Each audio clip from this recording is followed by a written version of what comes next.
எல்லோருக்கும் வணக்கம். So last வந்து பார்த்திங்கன்னா நமக்கு ரேண்டம் மட்டும்தான் இருக்குது, அதனால் ரேண்டம் அப்படிங்கிறத போட்டுக்கிறேன். ஸோ ரேண்டம் அப்படின்னா நீங்களே கெஸ் பண்ணலாம். ஸோ குத்து மதிப்பாக ஒரு நம்பர் நமக்கு எடுத்து தரும். ஸோ அது பேர் தான் ரேண்டம். அதோட கீவேர்டு பார்த்திங்கன்னா Math.random போட்டுட்டு ஜஸ்ட்டு நீங்கள் வந்து ப்ரௌசரில் பார்த்தாலே உங்களுக்கு தெரியும்.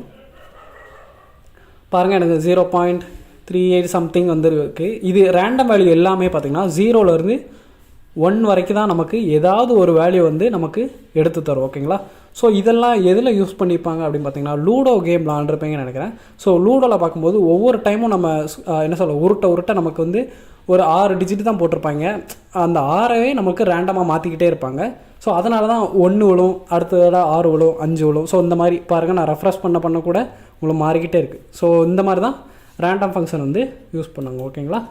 அண்ட் இது எல்லாமே கண்டிப்பாக JavaScript இன்டர்வியூ அட்டன் பண்ணிங்கன்னா கண்டிப்பாக இதிலேருந்து இந்த JavaScript மேத் ஃபங்க்ஷன்லேருந்து கண்டிப்பாக ஒரு கொஸ்டினாவது மினிமம் இருக்கும். ஸோ எல்லாமே நல்லபடியாக பார்த்துக்கோங்க.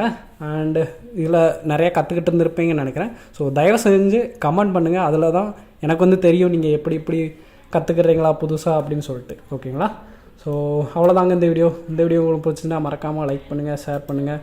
அண்டு இது வரைக்கும் நம்ம சேனலை சப்ஸ்கிரைப் பண்ணாங்க, மறக்காமல் சப்ஸ்கிரைப் பண்ணிக்கோங்க. பார்க்கலாம் அடுத்த வீடியோவில். பை.